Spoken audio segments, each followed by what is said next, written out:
Vous avez soumis votre dossier de candidature pour la bourse de coopération de la Fédération de Russie et vous avez des questions éventuellement sur comment va se passer les prochaines étapes de sélection et quels sont les documents que vous êtes en mesure de modifier sur votre dossier de candidature. Bienvenue dans cette vidéo, je m'appelle Bissaka Gildas. Nous allons ensemble essayer de décortiquer cette question.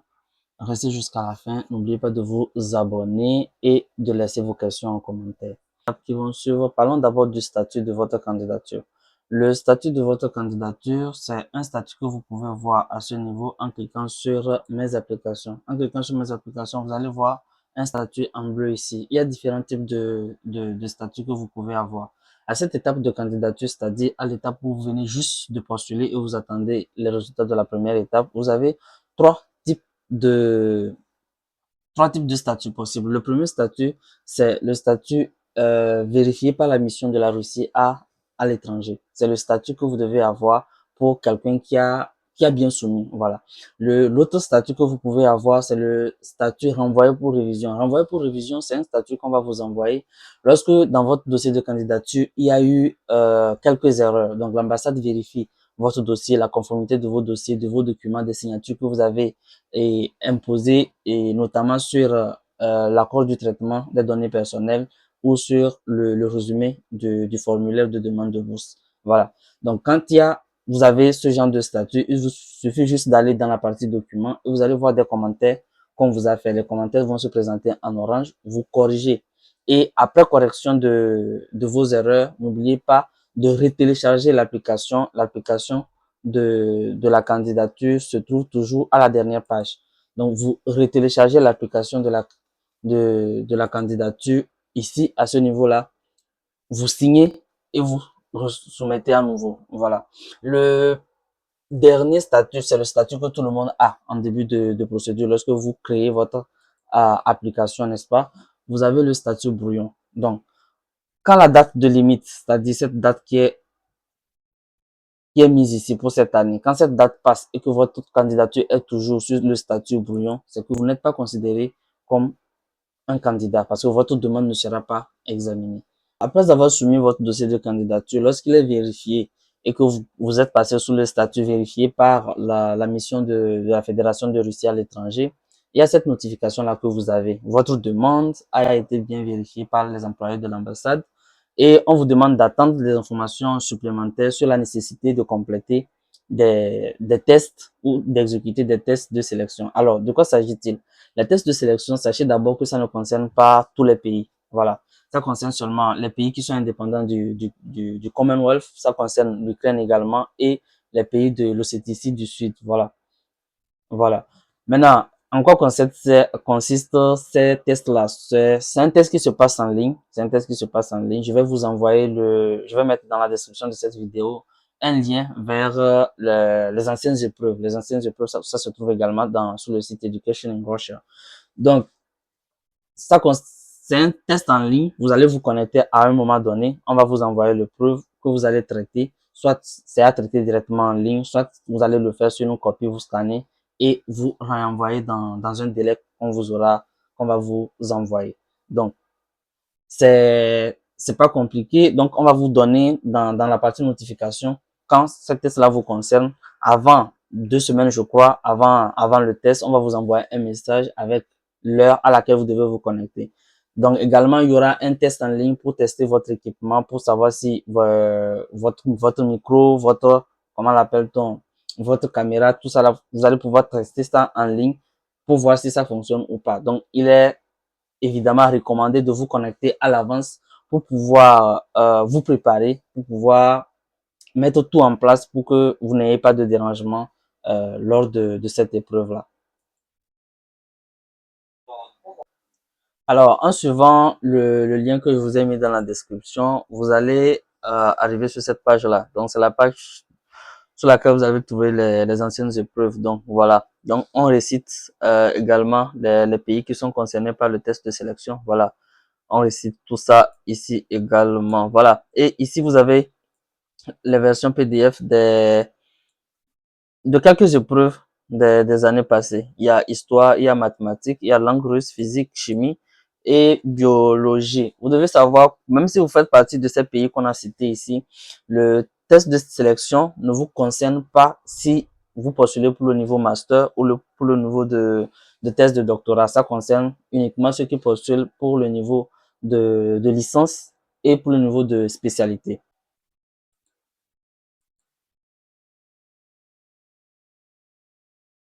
Alors, la suite, c'est quoi? Une des notifications que vous allez recevoir également par la suite, surtout pour les pays qui ne sont pas concernés par ce que nous venons de dire, le test de sélection, c'est la sélection compétitive des documents éducatifs.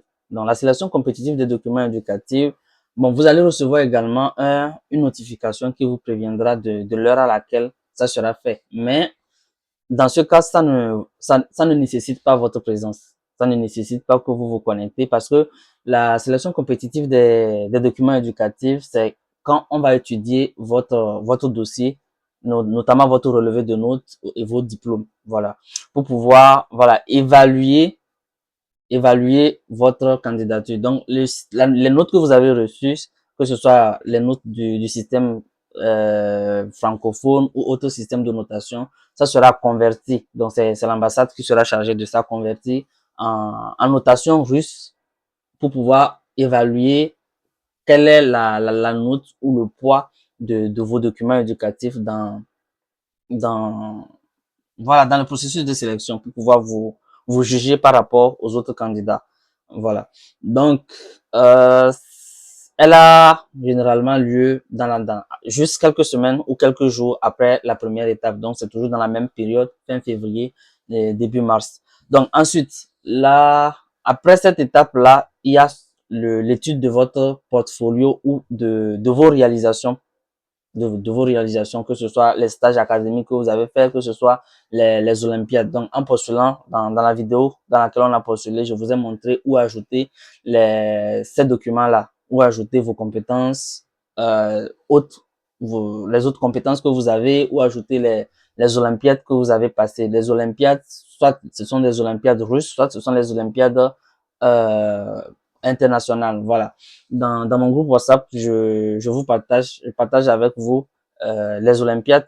À chaque Olympiade que je trouve intéressante, je partage avec vous surtout les Olympiades qu'on a la possibilité d'effectuer à distance. Donc, n'oubliez pas de rejoindre le groupe aussi pour pouvoir profiter de tout ça. Et les Olympiades, je rappelle ici que ce sont des Olympiades d'il y a seulement 2 ans. Donc, si vous avez fait des Olympiades en 2020, c'est pas la peine de les mettre dans votre dossier parce que évidemment, ça ne sera pas considéré. Voilà. Alors, l'une des dernières étapes que vous aurez dans cette procédure de bourse, elle concerne l'interview. Donc, l'interview, ça ne concerne pas tous les pays. Je dirais plutôt que c'est fonction de certains établissements que vous avez choisis ou de certains domaines. Voilà. Donc, il y aura des spécialistes, pardon, du domaine que vous avez choisi qui vont, qui vont discuter avec vous, soit en anglais, soit en russe, qui vont vous poser des questions, notamment pour vérifier ce que vous avez mis dans votre dossier, pour vérifier si votre niveau reflète effectivement euh, ce que dit votre dossier. Donc, vous allez recevoir le lien également dans la partie notification et également dans la partie test de sélection. Il y a une partie réservée au test de sélection que vous avez là. Voilà. Les résultats des tests de sélection aussi seront visibles dans cette partie. Donc, le lien vous sera envoyé. Donc, il est interdit de venir en retard ou de vous connecter en retard ou d'avoir des problèmes de connexion parce que il y a beaucoup de candidatures et on ne va pas vous donner une chance. Donc, vous avez déjà fait énormément de travail jusqu'ici. Donc, restez connectés. Connectez-vous chaque semaine pour vérifier les notifications, pour voir si vous avez besoin de faire des tests de sélection, si vous avez besoin, si on vous a programmé une interview. Généralement, on envoie les mails. Généralement, on envoie les mails, mais depuis l'année passée, il y a plusieurs personnes qui ne reçoivent pas de mails. Donc, connectez-vous régulièrement à votre espace personnel pour vérifier les notifications que vous avez, pour savoir qu'est-ce qu'on vous demande de faire. Surtout pour les corrections, vous devez être, même si vous êtes, j'ai dit tout à l'heure que c'est seulement le, le statut brouillon qui est éliminatoire, qui n'est pas considéré. Mais si vous avez un statut renvoyé pour révision et que vous ne corrigez pas les erreurs qu'on vous a demandé de corriger avant que la sélection, les types de sélection, que ce soit la sélection compétitive des documents éducatifs, que ce soit les tests de sélection ou l'interview, votre dossier sera évidemment rejeté.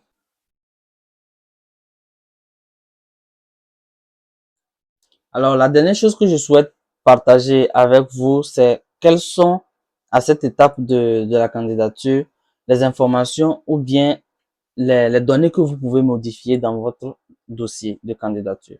Donc, quand vous visitez un dossier déjà soumis, dans la partie enquête, vous ne pouvez pas modifier, vous ne pouvez rien modifier dans la partie enquête. Là où on a demandé vos informations personnelles, votre nom, votre prénom, votre date de naissance, etc., etc. Les informations personnelles, vous ne pouvez pas les modifier. Voilà. Maintenant, dans la partie remplir la demande, dans la partie remplir la demande, vous allez voir un bouton modifier ou éditer. Mais dans ce bouton-là, vous n'allez rien pouvoir modifier sans l'accord de l'ambassade. Donc, si vous avez des informations à modifier dans cette partie remplir l'application, vous allez trouver sur votre site ici le mail de l'ambassade ou bien le numéro de votre ambassade, l'ambassade de la Russie dans votre pays. Et vous allez utiliser ces informations de contact là pour les contacter et les expliquer la situation. Donc, en fonction de la pertinence du problème que vous avez ou de la modification que vous allez avoir, on va vous donner la main de modifier ou votre demande sera tout simplement rejetée. Ensuite, dans la partie documents, vous avez la possibilité d'ajouter des documents, mais pas de supprimer. Voilà. Donc, pour ceux qui ont postulé, ils n'avaient pas de passeport et ensuite ils ont eu le passeport, ou ceux qui avaient un relevé définitif, ensuite ils ont eu un relevé partiel, pardon, ensuite ils ont eu leur relevé définitif, ou ceux qui n'avaient pas le diplôme et ensuite qui l'ont. Après l'étape de sélection, vous avez également la possibilité d'ajouter ces documents-là. Donc, vous pouvez ajouter les documents, mais vous ne pouvez pas supprimer les anciens documents. Voilà.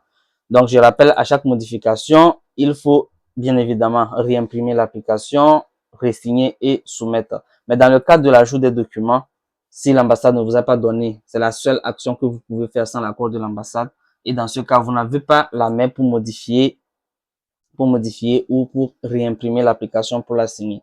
Maintenant, ce que vous devez savoir, c'est que les documents que vous allez ajouter par la suite pourront être considérés ou pas en fonction de si l'étape qui est concernée par ces documents-là est passée ou pas. Par exemple, si vous soumettez, vous ajoutez un document avant la sélection compétitive des documents éducatifs, c'est que le document sera considéré. Mais si vous la soumettez après, évidemment que c'est déjà passé, ils ont déjà téléchargé les documents, ils les ont déjà étudiés. Donc, ce que vous avez ajouté, on ne va pas reprendre tout le travail juste pour vous.